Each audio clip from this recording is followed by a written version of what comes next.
जो है कल जो आपको लोगों को पढ़ाया गया था इफ़ का प्रयोग करना, यानी conditional sentence, if, unless, until, उससे रिलेटेड एक्सरसाइज जो दिया गया था उसको मिलवाते हैं। तो जो लोग किए हो मिला लो, जो नहीं किए हो तो तुरंत लिख लो। ठीक, तो 15 एक्सरसाइज दिया गया था जो कि इस तरह के वाक्य अक्सर परीक्षा में आते हैं। तो पहला वाक्य था यदि तुम पढ़ोगे तो तुम पास हो जाओगे। तो इफ़ यू रीड, अब देखिए दोनों में आगे किया है ना, तो इफ़ वाला प्रेजेंट इंडेफिनिट बनेगा। ठीक है, साथ के साथ आपको और भी कुछ नियम मिल जाएंगे। तो if you read comma you will pass, if you read comma you will pass, तुरंत लिख लो, यदि तुम पढ़ोगे तो तुम पास हो जाओगे। दूसरा, यदि तुम परिश्रम नहीं करोगे, if you do not work, work hard कर दो, परिश्रम मतलब वही कठिन परिश्रम ही नहीं करोगे तो तुम सफल नहीं होगे। If you do not work hard, यहाँ परिश्रम करना मतलब वर्क हार्ड होगा। क्लियर, तो के लिए कामा लगा दो, if you do not work hard comma you will not succeed, सफल होना कहेंगे तो succeed, S U double C double E D,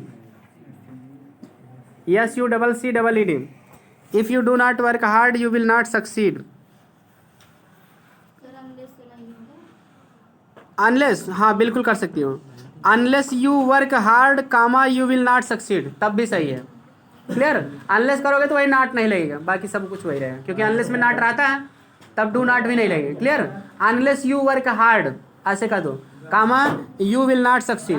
ठीक, अगली क्लास में नॉट लगाओ लेकिन अनलेस वाले में नॉट नहीं लगेगा। अगला देख लो, यदि वह यहाँ आएगा, इफ़ ही कम्स हियर, इसकी अंग्रेजी लिखो, इफ़ ही कम्स हियर, तो मैं उसकी सहायता करूँगा। तो के लिए कामा लगाओ, I shall help him, I shall help him हो जाएगा। If he comes here comma I shall help him. चौथा वाक्य है, यदि वह हमें सूचना नहीं देगा तो हम वहाँ नहीं जाएंगे। यदि वह हमें सूचना नहीं देगा, if he does not inform us, if he does not inform us. Clear, if he does not inform us comma, तो के लिए कामा लगा, हम वहाँ नहीं जाएंगे। We shall not go there, we shall not go there. यदि तुम अपना समय नष्ट करोगे, इसकी अंग्रेजी लिखो, if you waste your time, तो के लिए कामा लगाओ, if you waste your time, समय नष्ट करने के लिए वेस्ट ही लगता है। ठीक, डिस्टर्ब मत करना। ठीक, if you waste your time comma, तो तुम अंत में पछताओगे। यू विल रिपेंट, पछताना कहें REPENT, you will repent, repent at last, at last माने अंत में, या फाइनली भी कह सकते हो। ठीक है, या इन द एंड कह दो। क्लियर, चल जाएगा भी, you will repent at last कह दो, या in the end. Clear, in the end वो भी सही है। यदि आज वर्षा होगी, इसकी अंग्रेजी लिखो, if it rains today, if it rains today, तो के लिए कामा, मैं स्कूल नहीं जाऊंगा, I shall not go to school. If it rains today I shall not go to school. हो गया। यदि तुमने भोजन किया है तो नहीं किया है तो अब कर लो, if you has not taken food, if you has not taken food, comma लगा दो तो के लिए, अब कर लो। Take it now, take it now, क्योंकि इम्परेटिव सेंटेंस में कामा करके टेक इट नाउ। यदि तुम्हें धन की ज़रूरत हो तो मुझसे ले लेना, इफ़ यू, ठीक है, if you need the money comma, ठीक है, take from me, take from me. क्या, आस्क फॉर मी कर दो। हाँ ठीक है, मुझसे ले लेना मतलब मांगने के लिए। ठीक है, आस्क फॉर मी कह देना। क्लियर, मुझसे मांग लेना या ले लेना, टेक माने लेना होता ही है। तो काम करके टेक फ्रॉम मी कह दो या आस्क फॉर मी की, चल जाएगा वो भी। टेक फ्रॉम मी मुझसे ले लेना, या आस्क फॉर मी मुझसे मांग लेना। क्लियर? तो आस्क फॉर मतलब मांगना होता है, टेक मांग लेना। या तुम्हें कार की आवश्यकता है तो खरीद क्यों नहीं लेते। तो अब इसमें दोनों के पहले वाई से भी बना सकते हो, हाँ, और इफ़ से भी बना सकते हो। तो चलिए बता दे रहे हैं, इफ़ से ही पहले बता दे रहे हैं। If you need the car, comma why don't you buy, why don't you buy. Clear? ये ऐसे भी कहते हो, why don't you buy the car if you need it. Clear? तब ऐसे करना पड़ेगा, why don't you buy the car if you need it भी लगा सकते हो, कोई दिक्कत नहीं है। नहीं तो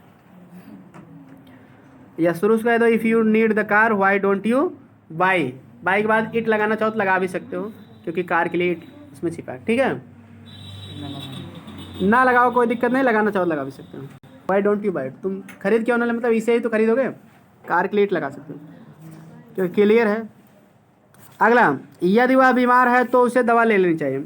इफ़ ही इज़ इल, यदि वह बीमार है तो उसे दवा ले लेनी चाहिए। तो के लिए काम लगा दो, उसे दवा ले लेनी चाहिए। तो he should take the medicine. If he is ill, comma he should take the medicine.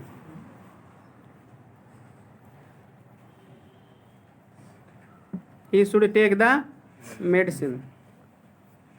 यदि मैं अमीर होता, if I were rich, were मतलब WER, वेयर, कुछ लोग वेयर पढ़ते हैं। इफ़ आई वेयर रिच, तो के लिए कामा लगा दो, मैं ज़रूरतमंदों की सहायता करता। आई वुड रहेगा, हाँ, आई would help the needy, would help माने मदद करता, द नीडी। अब यहाँ होता कहने जी वैसे वर लगता है, जैसे कभी भी जैसे कल्पना किया जाता है तो वर लगता है तो अगले मूड लगता है। ठीक, तो if I were rich, comma I would help the needy. 12वां वाक्य, यदि वह यहाँ होता, if he had been here, if he had been here, तो वह बीमार पड़ जाता। क्लियर?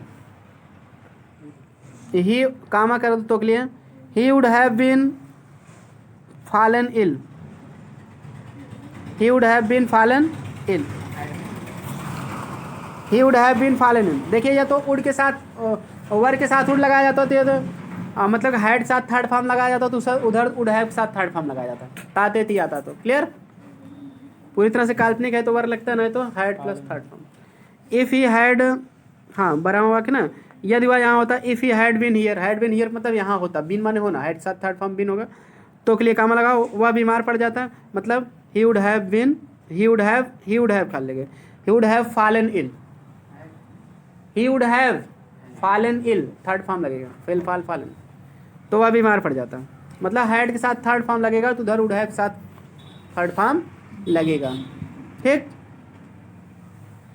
यदि तुमने कठिन परिश्रम किया होता तो हो जाएगा, if you had worked hard, if you had worked hard.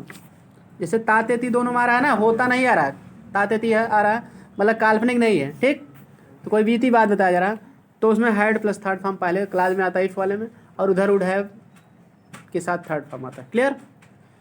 तो if you had worked hard, यदि तुम कठिन परिश्रम किया होता यानी किए होते तो तुम पास हो गए होते। तो के लिए काम लगा दो, you would have been past, पशुवास में ना, तो तुम उस कठिन परिश्रम के द्वारा पास हो जाते। तो यू वुड हैव पास्ट, चलो वुड हैव पास्ट ही कर सकते, एक्टिव में भी इसको लिख सकते हो। क्लियर?